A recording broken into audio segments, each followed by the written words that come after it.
Well, hey there, you're on the internet, I found some free time, and welcome to the Triple N Network, where all you newbie nib nerds can find all the news you'll need. Let's look at an ink today, shall we? Now, today's ink, I have in sample form, DeAtramentis Document Blue. Now, it's part of their document series, which means that it's permanent and waterproof. And I actually got a couple of them. This is an older sample. I got it a while ago, less than a year ago, but anyways, I got 3 of the blues. And you'll have to excuse how messy this is. These were essentially Tardif tests.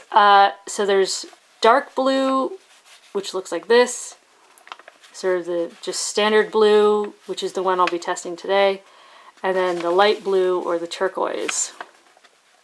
So all the pens were done in this fine Preppy, and which the ink is still in.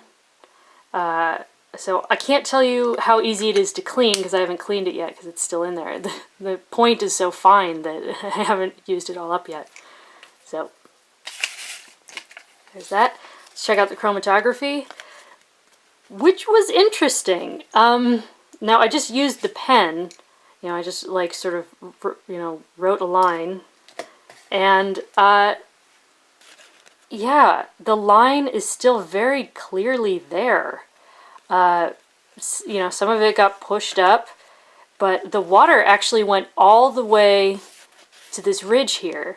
The ink stopped there.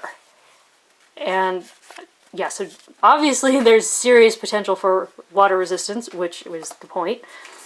Starting from the top down in density, Clairefontaine 90 grams per square meter, if my camera would focus. Now, it dried pretty fast. I mean, this is a fairly fine pointed pen, but still 3 seconds to dry on this paper is quite impressive. No bleed feather spread, well behaved. It was a little dry in the pen. I'd say it's 4 out of 10. So in such a fine nib, it might not have been ideal, but it does all right. So it doesn't lend well easily to shading, but there is some. You can see it here and there. Now, the water test is very impressive because if you look really closely, you can actually see bits of paper coming off. I really scrubbed it because, I mean, if you advertise that this is water resistant, I'm going to test that. So, yeah. But it's really in there. And like you even get little bits of shading in there, which is kind of cool. No bleed through. Next is Rhodia 80 grams per square meter. Where I feel like the shading was just a little bit better. Still not a great deal of it because it's, I mean, like you can sort of see it in the Y. And like a bit in the D or the bottom of the G. But anyways, 5 seconds to dry, which again, it's a slightly dry ink and it's a fine tip pen, but still, this is Rhodia, so.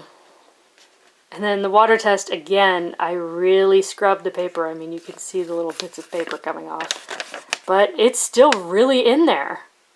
And again, you kind of get little bits of shading. But anyways, it's still really there. It didn't dye the paper. It didn't get woolly. It didn't feather. Did very well. Next is Tomoe River Paper, where it took 6 seconds to dry, which is a bit longer than I would have anticipated.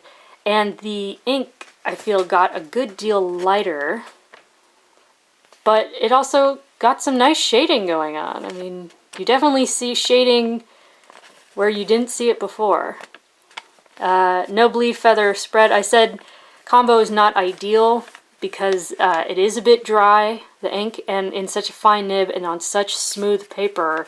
Yeah, it did all right, but I could sort of feel a bit of resistance. And look at that water test. Tomoe River Paper loves to just let ink wash away as soon as you add more water, but that's all there. I mean, look at how dark it is. It hasn't changed one bit. Didn't dye the paper, didn't get feathery. Great performance. Next is 20-pound Copier Paper. Now, this is my old great white Copier Paper, not the new crappy Copier Paper. But, yeah, check this out. Shading. got shading. Look there, down there, and through here. Not bad. Dries very quickly, almost instantly. No bleed, feather, spread.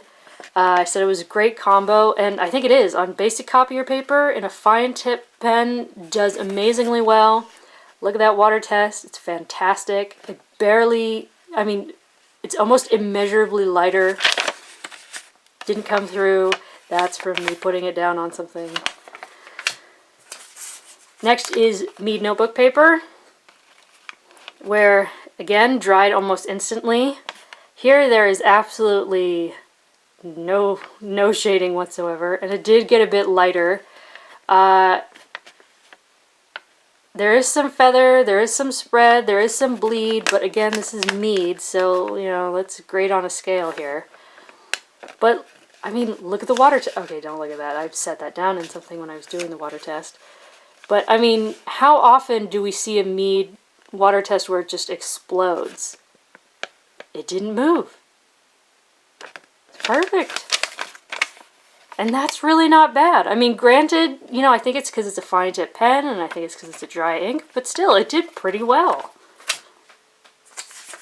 Lastly is Moleskine Notebook Paper, where it dried almost instantly, and bleed is nearly wonderfully minimal. There is some feathering and just a bit of spread, but really not too much. It's not that bad. And look at that water test. Again, it's great. There's almost no difference. I mean, look at how bad the paper got. I mean, that's... But look at that. Really not bad. You've got like the odd dot here and there, but that's really not bad. I actually started using this in one of my old Moleskine notebooks for when I'm taking notes on books that I'm reading. So yeah, this is one of my ink pen combinations for Moleskine notebooks now. So for your consideration, DeAtramentis Document Blue. If you liked the video, please give it a thumbs up. If you'd like to see more, please subscribe to the channel. And thanks for watching. Bye.